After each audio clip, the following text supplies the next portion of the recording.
Good morning, start of a new week, everyone. Welcome to today's edition of 10 with Ben, your daily 10 minutes with me, Ben K, where we're going to start off with the daily baseball reference Immaculate Grid and then finish up with whatever it is I want to finish up with. So let's get right into it.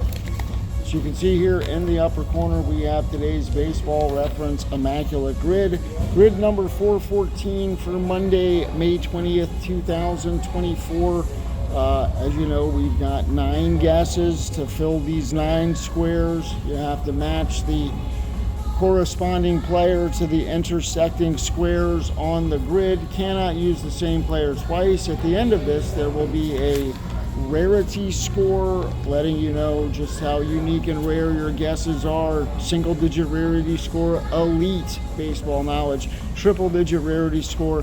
Hey, good job if you got them all right, but a lot of people guess on the same thing. Somewhere in the middle. So let's get started. The first grid is a player that played for the New York Mets and the Pittsburgh Pirates. Off the top of my head, I think Bobby Bonilla, I think Jason Bay.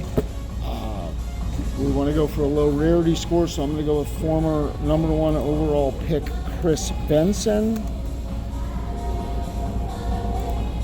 All right, 3% of the people guessed that so far. The Mets and the Rangers, Nolan Ryan comes to mind. I'm going to go Julio Franco. 2% of the people guessed that. This category down here on the bottom is a player that played for the New York Mets at some point in their career that had a 300 career batting average. So top of my head, I'm going to go with Mike Piazza. I don't think Roberto Alomar had a 300 career average. I know Ricky Henderson didn't. You know what? I'm going to go with Moises Alou.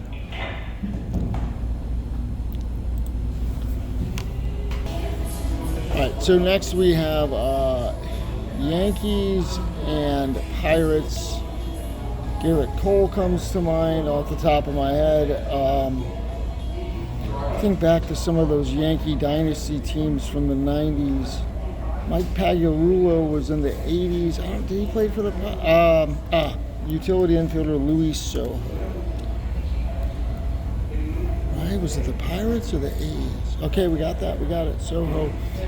Yankees and the Rangers. I'm also going to go back to those same Yankee teams for some rarity. I was thinking Ruben Sierra, but I'm going to go Ricky Leday. I don't know who remembers him. Backup outfielder for the Yankees in the late 90s. New York Yankee with a 300 career average. Well, there's probably a whole bunch of them, right? Don Mattingly, Joe DiMaggio, Babe Ruth, Lou Gehrig.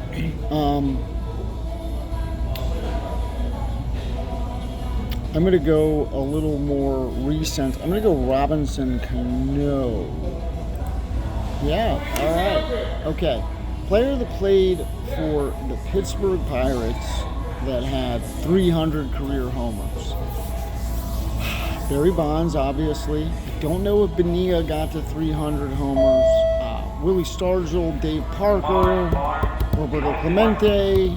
I need something a little more obscure. I'm going to go with former Florida Marlin world champion Derek Lee.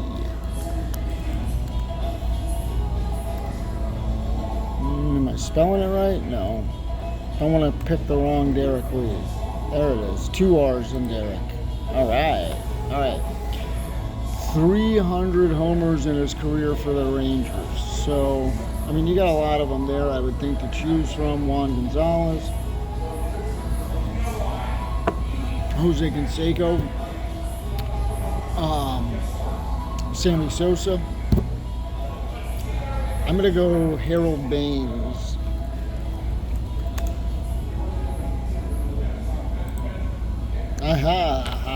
And finally, a player that had a career 300 average and hit 300 career homers. You know what? Moises Alou would have been nice in that category there.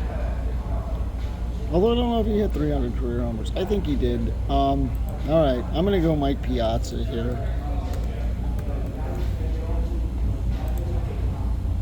Oh, well, we got it. 9 for 9. Look at that rarity score, guys. 12. Not quite single digits, but not far off. That was a pretty good grid today. Pretty good grid. So, what do I want to talk about? Well, let's talk some NBA basketball, right? The conference finals are set. We have the Celtics and the Pacers in the Eastern Conference. I'm sure that the league office is not happy about that. But the New York Knicks, in typical New York Knicks fashion, shit the bed. So that's what we get out west. The defending champions with three-time MVP Nikola Jokic were eliminated last night in a Game 7, a furious fourth-quarter comeback by the Minnesota Timberwolves, who will face the Dallas Mavericks. Luka Doncic, quite possibly the face of the NBA now when we take a look at the NBA as a global game. So, we've got the defending champs are out, so we're gonna have a not a first-time champion, right? Because the Celtics have won many, but not in a long time. All right, but you know what? That's not what I want to talk about. I don't want to talk about the NBA Conference Finals. What I want to talk about, what some big news has been here lately over the last week, has been the NBA Draft, right? So last year's draft gave us what looks to be a generational talent and French teenager Victor Wembanyama. Some other good players in the draft behind him: Brandon Miller, Scoot Henderson. We saw guys like Jaime Jaquez Jr. for the Miami Heat, who were picked a little bit later in the first round. This year's draft, most analysts are saying might be the worst draft of the 21st century. There is no clear-cut number one pick, though most draft boards will have a 7-foot French teenager, Alex Starr, at the top of the draft. As far as domestic players go, a couple guys from Kentucky, Reed Shepherd and Rob Dillingham, look to be top 5-ish type picks. But the big news this past week has been LeBron James Jr., Bronny James. So obviously Bronny has been in the spotlight for a long time, had the highest NIL valuation of any college athlete ever, of course, because his father is arguably the greatest of all time. I'm a Jordan guy, but look, I understand the case for LeBron, who is still playing at a very, very high level. And Bronny played 1 year of college ball at USC. He averaged under 5 points a game. He also suffered from cardiac arrest in the preseason, but he's been medically cleared. He has entered the draft. With professional representation, so there is no option for him to go back to college if he's not picked. And I am here to tell you that he is going to get picked.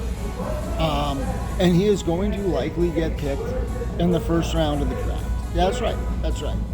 How? Why? Well, look, all the conspiracy theories have been out there for years. Anybody that knows me knows that I've been talking about this moment for a long time, right? LeBron James Sr.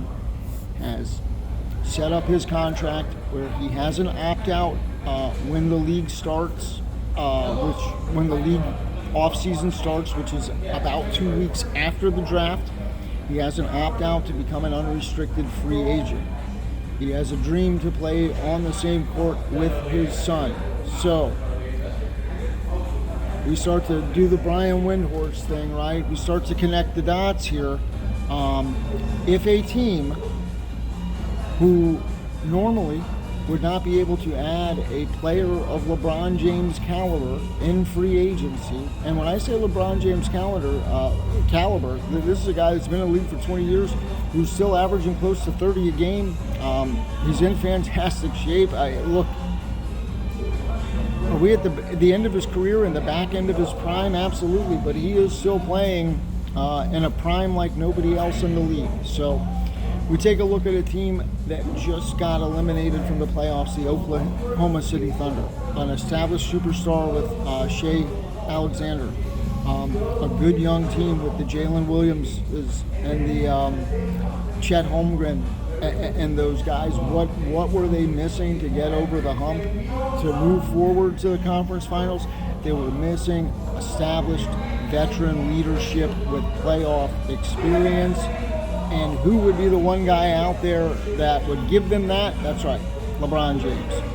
The Oklahoma City Thunder, over the years, starting with the Paul George and Kawhi Leonard trades, have stockpiled draft picks. I saw something where they have something like 33 draft picks from now through 2029, right?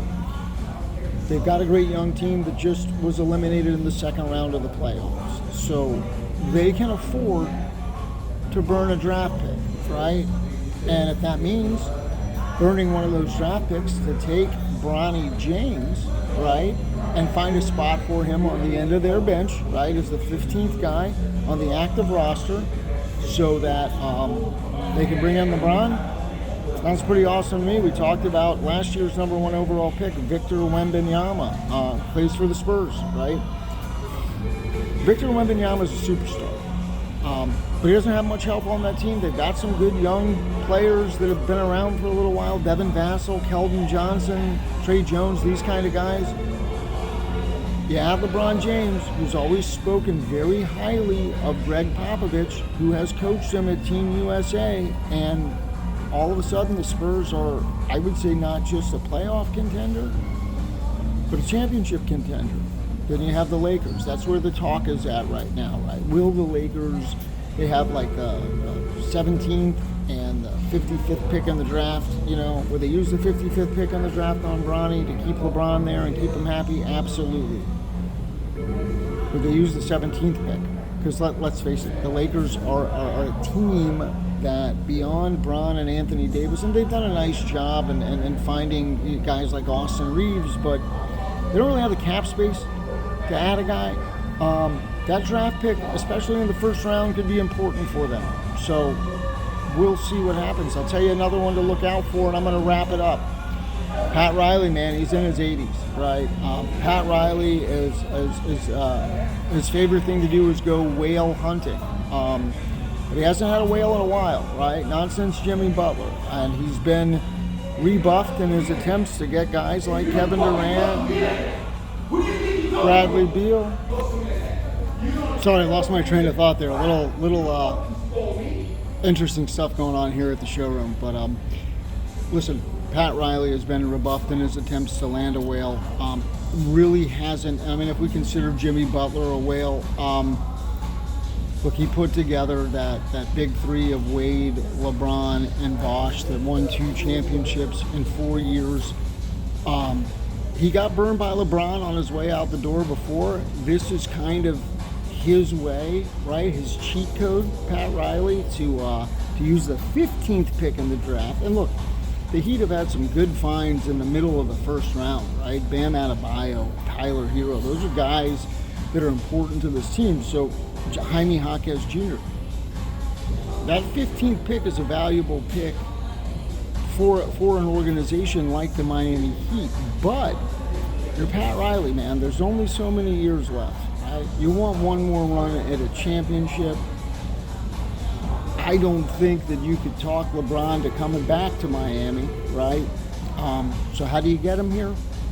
With the 15th pick in the NBA draft, Miami Heat select LeBron James Jr., USC. Look, sounds crazy. You heard it here first. We're going to mark this tape May 20th, 2024, a month before the NBA draft.